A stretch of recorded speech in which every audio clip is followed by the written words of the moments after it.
ଆମେରିକାର କଟକଣା ଲାଗୁ ଭାରତ ପାଇଁ ସବୁଠୁ ବଡ଼ ସଂକଟ।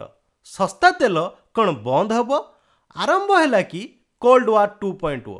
ନମସ୍କାର ଫ୍ରେଣ୍ଡସ୍, ମୁଁ ଦେବାଶିଷ ନାୟକ ଆପଣମାନଙ୍କୁ ସ୍ୱାଗତ କରୁଛି ଆମର ଅନବାୟସ୍ଡ ଟ୍ରୁଥ୍ ନ୍ୟୁଜ୍ ଆନାଲିସିସ୍ର YouTube channel truth decoded by ଦେବାଶିଷରେ। ଆପଣ ଦେଖୁଛନ୍ତି ଜିଓ ପଲିଟିକ୍ସ ଉପରେ ଆଧାରିତ ଏହି ଡିପ୍ ଆନାଲିସିସ୍ ଭିଡ଼ିଓକୁ। ମୁଁ ଆଜି ଆପଣଙ୍କ ସହିତ ଅଛି। ଆଜି ଆମେ ଆଲୋଚନା କରିବାକୁ ଯାଉଛୁ ଏପରି ଏକ ବିଷୟବସ୍ତୁ ଯାହା ସମଗ୍ର ବିଶ୍ୱ ଅର୍ଥନୀତି ଏବଂ ଭାରତର ବୈଦେଶିକ ନୀତିକୁ ପ୍ରଭାବିତ କରିବାର ସାମର୍ଥ୍ୟ ରଖେ। ତାହା ହେଉଛି ଶୀତଳ ଯୁଦ୍ଧ 2.0। କୋଲ୍ଡ ୱାର୍ 2.0ର ଆରମ୍ଭ ଏବଂ ଆମେରିକାର କଠୋର ପ୍ରତିବନ୍ଧକ ନୀତି ଉପରେ ଆଜିର ଭିଡ଼ିଓ। ଆଜି ବିଶ୍ୱ ରାଜନୀତି ଏକ ବିରାଟ ମୋଡ଼ରେ ଠିଆ ହୋଇଛି। କ୍ଷମତାର ଏକ ନିୟମ ରହିଛି, ଯିଏ ଶକ୍ତିଶାଳୀ ହୁଏ ସେ ହିଁ ଶାସନ କରେ। ଜିଓ ପଲିଟିକ୍ସ ଏବଂ ଆନ୍ତର୍ଜାତୀୟ ସମ୍ପର୍କରେ ଆମେ ସର୍ବଦା ଦେଖୁ ଯେ କେବଳ ସର୍ବଶକ୍ତିମାନର ହିଁ ପୂଜା ହୁଏ, ଆଉ ଆଜିର ସମୟ ହେଉଛି ସେହି ସର୍ବଶକ୍ତିମାନ ହେବାର ସମୟ। ଆମେ ଯେଉଁ ସିଦ୍ଧାନ୍ତ ବିଷୟରେ ଆଜି କଥା ହେବାକୁ ଯାଉଛୁ ତାହା ହେଉଛି ହେଜୋମନି, ଅର୍ଥାତ୍ ସର୍ବୋଚ୍ଚର ସିଦ୍ଧାନ୍ତ। କିଏ ସବୁଠୁ ବଡ଼ ହେବ ଏବଂ କିପରି ଏହା ବିଶ୍ୱ ଗୋଟେ ନୂଆ ଶୀତଳ ଯୁଦ୍ଧ ଆଡ଼କୁ ଅଗ୍ରସର ହେଉଛି, ଆସନ୍ତୁ ଏହି ଡିପ୍ ଆନାଲିସିସ୍ ଭିଡ଼ିଓରେ ଆମେ ଜାଣିବା। ଆମେ ଯଦି ଇତିହାସକୁ ଦେଖିବା ତେବେ 16ଶ ଶତାବ୍ଦୀରେ ଶିଳ୍ପ ବିପ୍ଳବ ପରେ ବ୍ରିଟେନ ଦୀର୍ଘ ସମୟ ଧରି ବିଶ୍ୱକୁ ଶାସନ କରି ଚାଲିଥିଲା।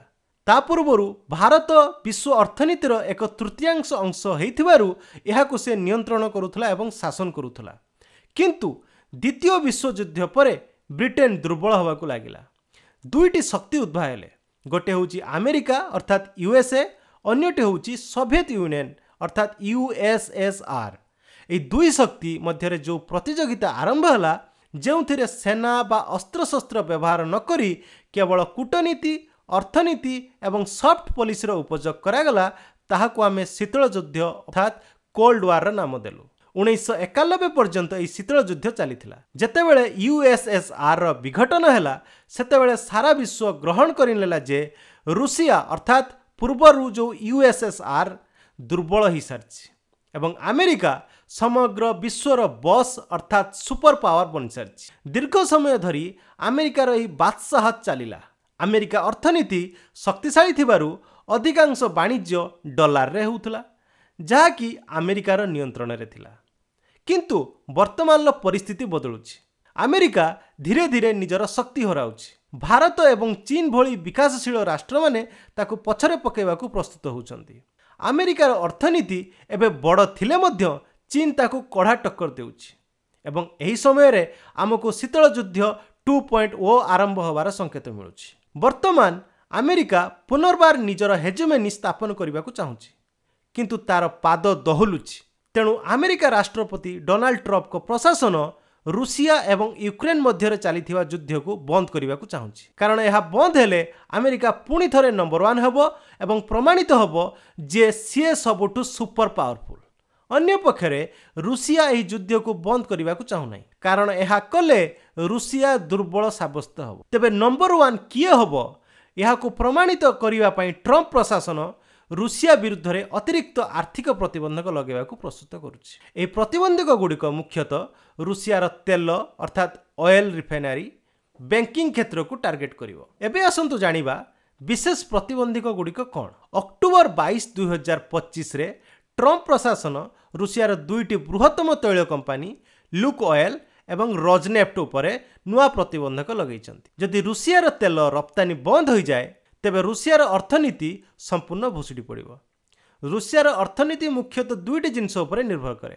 ଗୋଟେ ହେଲା ଅସ୍ତ୍ରଶସ୍ତ୍ର ରପ୍ତାନି, ଆଉ ଗୋଟେ ହେଲା ତେଲ ରପ୍ତାନି। ତେଲ ରପ୍ତାନି ହେଉଛି ତାହା ଅର୍ଥନୀତିର ମେରୁଦଣ୍ଡ। ଏହି ପ୍ରତିବନ୍ଧକ ଲଗାଯିବା ପରେ ଆନ୍ତର୍ଜାତୀୟ ଅଶୋଧିତ ତୈଳ ଦର ପ୍ରତି ବ୍ୟାରେଲ ପିଛା $5ରୁ ଅଧିକ ବୃଦ୍ଧି ପାଇଛି। ଆମେରିକା ଏହି ପ୍ରତିବନ୍ଧକ ଲଗାଇବାର କାରଣ ହେଉଛି ଯେ ରୁଷିଆ ୟୁକ୍ରେନ ସହିତ ଶାନ୍ତି ଚୁକ୍ତି କରିବାରେ ବିଳମ୍ବ କରୁଛି।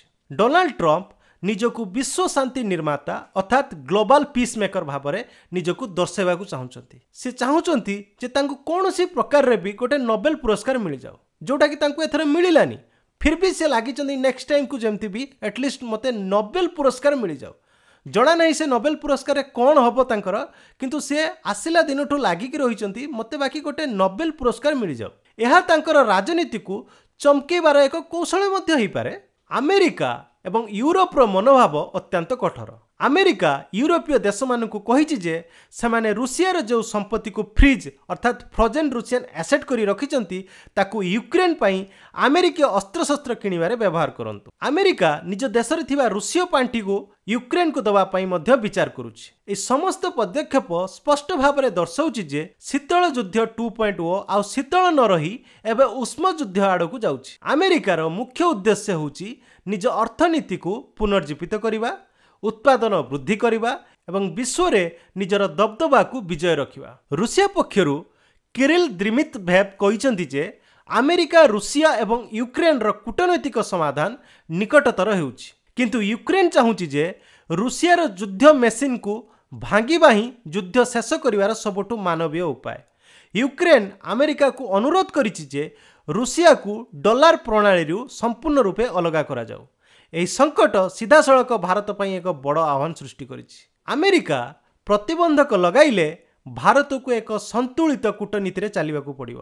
ତେଲ ଦର ବୃଦ୍ଧି ପାଇବା ଦ୍ୱାରା ଭାରତର କରେଣ୍ଟ ଆକାଉଣ୍ଟ ଡେଫିସିଟ୍ ଏବଂ ମହଙ୍ଗା ବୃଦ୍ଧି ହେବାର ସମ୍ଭାବନା ରହିଛି। ଭାରତ ରୁଷିଆରୁ ଶସ୍ତା ତେଲ ପାଇବା କଷ୍ଟକର ହୋଇପାରେ ଯଦି ଆମେ ଆମେରିକାର ପ୍ରତିବନ୍ଧକ ପାଳନ କରୁ। ଭାରତକୁ ପଶ୍ଚିମ ଦେଶ ଆମେରିକା, ୟୁରୋପୀୟ ୟୁନିୟନ ଏବଂ ଆମର ପାରମ୍ପରିକ ବନ୍ଧୁ ରୁଷିଆ ମଧ୍ୟରେ ସମ୍ପର୍କକୁ ସନ୍ତୁଳିତ ରଖିବାକୁ ପଡ଼ିବ। ଭାରତ କ୍ୱାଡ୍ର ସଦସ୍ୟ ଥିଲେ ମଧ୍ୟ ରୁଷିଆ ଠାରୁ ଦୂରେଇ ରହିପାରିବ ନାହିଁ, କାରଣ ଆମକୁ ଅସ୍ତ୍ରଶସ୍ତ୍ର, ତେଲ ଏବଂ ଅନ୍ୟାନ୍ୟ ସମ୍ବଳ ରୁଷିଆରୁ ମିଳିଥାଏ।